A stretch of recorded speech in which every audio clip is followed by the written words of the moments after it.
اعوذ باللہ من الشیطان الرجیم بسم اللہ الرحمن الرحیم قال اللہ تبارک و تعالی فی القرآن المجید والفرقان الحمید۔ سورۃ کہف کی آیت نمبر 45 میں اللہ پاک نے ارشاد فرمایا ہے وَاضْرِبْ لَهُمْ مَثَلَ الْحَيَاةِ الدُّنْيَا۔ اے میرے پیارے رسول صلی اللہ علیہ وسلم، ان کے سامنے دنیا کی مثال بیان فرمائیں کہ دنیا کی مثال ایسی ہے کَمَاءٍ أَنزَلْنَاهُ مِنَ السَّمَاءِ، اس پانی کی طرح جو پانی ہم نے آسمان سے بارش کی شکل میں نازل فرمایا۔ دنیا کی مثال ایسی ہے جیسے ہم نے آسمان سے پانی برسایا۔ فاختلط بہ نبات الارض، پھر اس پانی کے ساتھ اللہ پاک نے زمین سے ملا جلا سبزہ اگایا۔ اس پانی کی وجہ سے زمین سے ملا جلا سبزہ اللہ پاک نے اگایا۔ فَأَصْبَحَ حَشِيمًا، پھر وہ سبزہ خشک ہو کر سوکھ کر چورا چورا ہو گیا۔ تَذْرُوهُ الرِّيَاحُ، جس کو ہوا جو ہے اڑا کر کبھی دائیں لے جاتی ہے کبھی بائیں لے جاتی ہے۔ وہ سبزہ جب خشک ہوتا ہے سوکھ جاتا ہے تو وہ زمین سے جدا ہو جاتا ہے، اور ہوا آتی ہے اس سبزے کے ٹکڑے ٹکڑے جو ہو چکے ہیں، چورا چورا جو ہو چکا ہے، اس کو اڑا کر لے جاتی ہے۔ وَقَانَ اللَّهُ عَلَىٰ كُلِّ شَيْءٍ مُقْتَدِرًا، اور اللہ تعالیٰ ہر چیز کے اوپر قدرت رکھنے والا ہے، یعنی اللہ پاک جو چاہے وہ کر سکتا ہے۔ یہ دنیا کی مثال ہے کہ آسمان سے پانی برستا ہے، پھر اس کے ساتھ زمین سے مختلف شکلوں میں سبزہ اگتا ہے، اور پھر وہ سبزہ خشک ہو جاتا ہے جب، تو پھر ہوا کے ساتھ وہ اڑ جاتا ہے۔ یہ ہے حقیقت دنیا کی۔ المال والبنون زینۃ الحیات الدنیا، یہ مال دنیا کا اور یہ بیٹے دنیا کی زینت ہیں، دنیا کی زندگی کی زینت ہیں۔ والباقیات الصالحات خیر، اور جو نیکیاں باقی رہنے والی ہیں وہ بہتر ہیں۔ یہ جو دنیا کا مال ہے یہ ضائع ہونے والی چیز ہے، لیکن جو نیکیاں ہیں یہ بہتر ہیں عند ربک، اے میرے حبیب علیہ الصلوۃ والسلام، آپ کے رب کے نزدیک ثواباً، ثواب کے لحاظ سے، یعنی قیامت والے دن اجر ملنے کے لحاظ سے باقی رہنے والی نیکیاں بہتر ہیں۔ باقی رہنے والی نیکیوں سے مراد وہ نیکیاں جو بندے نے کی ہیں اور ان نیکیوں کو پھر ضائع نہیں ہونے دیا، ان نیکیوں کی کیئر کی ہے، ان نیکیوں کو سنبھال کے رکھا ہے، ضائع نہیں کیا۔ کیونکہ بعض گناہ ایسے ہیں جن کی وجہ سے نیکیاں ضائع ہو جاتی ہیں، جیسے کہ قرآن پاک کی سورۃ حجرات کے اندر آتا ہے، اللہ تعالیٰ ارشاد فرماتا ہے یا ایھا الذین آمنوا لا ترفعوا اصواتکم فوق صوت النبی ولا تجہروا، اے ایمان والو میرے نبی کی آواز سے اپنی آواز کو بلند نہ کرو۔ اگر تمہاری آواز میرے نبی کی آواز سے بلند ہو گئی ان تحبط اعمالکم، تمہارے سارے اعمال جو ہیں وہ ضائع ہو جائیں گے، وانتم لا تشعرون، اور تمہیں پتہ بھی نہیں چلے گا۔ یعنی بے ادبی کی وجہ سے نیکیاں جو ہیں وہ ضائع ہو جاتی ہیں۔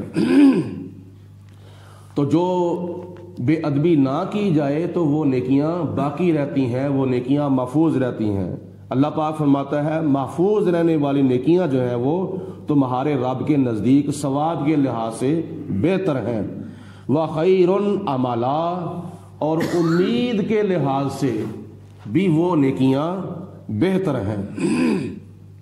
مطلب یہ ہے کہ نیکیاں کرو اور نیکیاں سنبھال کر رکھو، نیکیاں کر کے نیکیوں کو ضائع نہیں کر دینا چاہیے، کیونکہ یہ آخرت کی کمائی ہے، یہ قبر و حشر کی کمائی ہے۔ اسی طرح بندہ کسی کے اوپر اگر احسان کرتا ہے، کسی کے ساتھ نیکی کرتا ہے، اگر نیکی کر کے جتلا دی جائے، کسی کے اوپر احسان کر کے جتلا دیا جائے تو وہ احسان، وہ نیکی بھی ضائع ہو جاتی ہے۔ وَيَوْمَ، اور جس دن نُسَيِّرُ الْجِبَالَ، جس دن ہم پہاڑوں کو چلائیں گے، یعنی زمین سے پہاڑوں کو ہٹا دیں گے، زمین کو پہاڑوں سے خالی کر دیں گے۔ وَتَرَى الْأَرْضَ بَارِزَةً، اور زمین جو ہے وہ چٹیل میدان کی طرح صاف نظر آئے گی آپ کو۔ وَحَشَرْنَاهُمْ، پھر ہم ان کو میدان محشر کے اندر جمع کریں گے۔ فَلَمْ نُغَادِرْ مِنْهُمْ أَحَدًا، پھر ہم ان میں سے کسی کو بھی نہیں پیچھے چھوڑیں گے، بلکہ تمام لوگوں کو جمع کریں گے، کسی کو چھوڑیں گے نہیں، کسی کو بھاگنے نہیں دیں گے۔ یہ قیامت والے دن اللہ پاک لوگوں کو جمع کر کے حساب و کتاب لے گا۔ مطلب یہ ہے کہ قیامت والے دن پہاڑوں کو زمین سے اتار دیا جائے گا اور زمین کو بالکل صاف میدان کی طرح خالی کر دیا جائے گا۔ آدم علیہ السلام سے لے کر قیامت تک آنے والے تمام انسانوں کو اللہ پاک فرماتا ہے کہ ہم جمع کریں گے اور کسی کو چھوڑیں گے نہیں، کسی کو بھاگنے نہیں دیں گے۔ بھاگے گا کہاں؟ جو خدا کی قدرت سے باہر ہوگا، خدا کی قدرت سے باہر تو کوئی بھی نہیں ہوگا۔ وَأُرِدُوا عَلَىٰ رَبِّكَ صَفًّا، اور اے میرے پیارے حبیب علیہ السلام، آپ کے رب کے سامنے ان تمام لوگوں کو پیش کیا جائے گا صفوں کی شکل میں، لائنوں کی شکل میں، صفوں کی شکل میں، یہ سارے کے سارے لوگ اللہ پاک کی بارگاہ میں پیش کیے جائیں گے۔ لَقَدْ جِئْتُمُونَا، تم لوگ ہمارے سامنے پیش کیے جاؤ گے، اے لوگو تم سب ہماری بارگاہ میں حاضر کیے جاؤ گے۔ کما خلقناکم اول مرۃ، جیسا کہ ہم نے تمہیں پہلی مرتبہ پیدا کیا تھا، پہلی مرتبہ تمہیں عدم سے وجود میں لایا تھا۔ دوسری مرتبہ تو خدا کی ذات نے پیدا ہمیں اس وقت کرنا ہے نا کہ جب ہم قیامت والے دن زندہ ہو کر کھڑے ہوں گے، تو پہلی مرتبہ ہم اس وقت پیدا ہوئے ہیں جب ماں کے پیٹ سے باہر آئے تھے۔ تو اللہ تعالیٰ قیامت والے دن کو فرمائے گا جس طرح ہم تمہیں پہلی مرتبہ پیدا کر چکے ہیں، اسی طرح تم قیامت کے دن میری بارگاہ میں حاضر کیے جاؤ گے۔ اور جس وقت بچہ پیدا ہوتا ہے، یہ کوئی ضروری نہیں مکمل طور پر اسی طرح اللہ کی بارگاہ میں حاضر کیا جائے، کیونکہ اس کے مختلف پہلو ہیں۔ جس وقت بچہ پیدا ہوتا ہے اس کے منہ کے اندر دانت نہیں ہوتے، جس وقت بچہ پیدا ہوتا ہے اس وقت وہ بات بھی نہیں کر سکتا، جس وقت بچہ پیدا ہوتا ہے وہ اٹھ کر بیٹھ بھی نہیں سکتا، جس وقت بچہ پیدا ہوتا ہے وہ کھڑا بھی نہیں ہو سکتا، چل پھر بھی نہیں سکتا، کوئی بات بھی نہیں کر سکتا، کوئی چیز پکڑ بھی نہیں سکتا۔ تو کیا اسی طرح ان کو اللہ کی بارگاہ میں قیامت کے دن حاضر کیا جائے گا؟ نہیں، صرف ایک پہلو ہے، ایک پہلو ہے، اس پہلو کے ساتھ اللہ پاک قیامت والے دن اس طرح اپنی بارگاہ میں حاضر کرے گا جس طرح ہم پیدا ہوئے تھے۔ کیسے؟ جب ہم پیدا ہوئے تھے تو ہمارے جسموں کے اوپر کوئی لباس نہیں تھا، ہم بغیر لباس کے ماں کے پیٹ سے باہر آئے تھے۔ تو نبی کریم علیہ السلام نے ارشاد فرمایا کہ قیامت کے دن اسی طرح برہنگی کی حالت میں، یعنی برہنہ ہو کر لوگ جو ہیں وہ میدان محشر میں حساب و کتاب کے لیے اللہ کی بارگاہ میں پیش ہوں گے۔ جناب عائشہ صدیقہ رضی اللہ تعالی عنہا حضور کی بارگاہ میں عرض کرتی ہیں، یا رسول اللہ کیا اس وقت مرد بھی ہوں گے، عورتیں بھی ہوں گی؟ تو حضور علیہ السلام نے فرمایا اس وقت عورتیں اور مرد ہوں گی تو کیا ان کی طرف ایک دوسرے کی توجہ ہوگی؟ نہیں نہیں، خدا کی ذات بابرکات کا خوف ہی اس قدر طاری ہوگا لوگوں کے اوپر کہ ایک دوسرے کی طرف توجہ ہی نہیں ہوگی، ہر ایک کو اپنی اپنی پڑی ہوگی۔ اس کی مثال دنیا کے اندر بھی موجود ہے۔ اللہ پاک آپ لوگوں کو خانہ کعبے کا حج یا عمرہ نصیب فرمائے، تو جب آپ طواف کعبہ کریں تو اس وقت طواف کعبہ کے دوران مرد بھی ہوتے ہیں، عورتیں بھی ہوتی ہیں، بچے بھی ہوتے ہیں، بچیاں بھی ہوتی ہیں، لڑکے بھی ہوتے ہیں، لڑکیاں بھی ہوتی ہیں، بوڑھے بھی ہوتے ہیں، بوڑھیاں بھی ہوتی ہیں۔ طواف تو لوگوں کے ساتھ ایسے لوگوں سے مکس ہو کر طواف ہوتا ہے، لیکن اس کے باوجود کسی مرد کی توجہ کسی عورت کی طرف نہیں ہوتی۔ کیوں؟ اللہ پاک کی بارگاہ میں حاضر ہیں۔ اس وقت اللہ پاک کی ذات بابرکات کے خوف سے لوگ اس وقت اس طرح خائف ہوتے ہیں، اللہ تعالیٰ کا ڈر اس قدر دل کے اندر پیدا ہوتا ہے کہ مکس ہونے کے باوجود مردوں کی توجہ عورتوں کی طرف نہیں ہوتی اور عورتوں کی توجہ مردوں کی طرف نہیں ہوتی۔ تو قیامت والے دن تو اس سے بھی بڑھ کر کئی گنا زیادہ لوگوں کے اوپر اللہ کا خوف جو ہے وہ طاری ہوگا۔ تو جناب حبیب کبریا علیہ الصلوۃ والسلام نے فرمایا، جس طرح بچہ ماں کے پیٹ سے باہر آتا ہے تو اس کے جسم کے اوپر کوئی کپڑا نہیں ہوتا، وہ ننگا ہوتا ہے، اسی طرح ننگا برہنہ اللہ کی بارگاہ میں ہر کوئی پیش ہوگا، پاؤں بھی ننگے ہوں گے اور لوگ مختون شدہ بھی نہیں ہوں گے، بلکہ بغیر مختون بغیر ختنوں کے لوگ اللہ کی بارگاہ میں پیش ہوں گے۔ تو اللہ پاک نے قیامت والے دن میدان محشر کے اندر حاضر ہونے کو اپنا پہلی مرتبہ پیدا ہونے کے ساتھ تشبیہ دی ہے۔ تو اللہ پاک نے ارشاد فرمایا، بل زعمتم، بلکہ تم یہ گمان کرتے تھے کہ الن نجعل لکم موعدا، کہ ہم نے تمہاری اپنے ساتھ میدان محشر کے اندر ملاقات کرنے کا ٹائم ہی نہیں مقرر کیا تھا۔ کیا ہم نے ٹائم نہیں مقرر کیا تھا؟ تم یہ گمان کرتے تھے دنیا کے اندر۔ وَوُضِعَ الْكِتَابُ، اللہ تعالیٰ فرماتا ہے قیامت والے دن پھر نامہ اعمال رکھ دیا جائے گا۔ کہاں رکھ دیا جائے گا؟ بندے کے ہاتھوں کے اندر رکھ دیا جائے گا، دے دیا جائے گا۔ فرق یہ ہے کہ کسی کا نامہ اعمال اس کے دائیں ہاتھ میں دے دیا جائے گا، کسی کا نامہ اعمال بائیں ہاتھ میں دے دیا جائے گا۔ جو مجرم ہوں گے ان کے ہاتھوں میں، ان کے بائیں ہاتھ میں اللہ تعالیٰ نامہ اعمال دے گا، اور جو نیکوکار ہوں گے، جو جنتی ہوں گے، ان کے دائیں ہاتھ میں اللہ تعالیٰ نامہ اعمال دے گا۔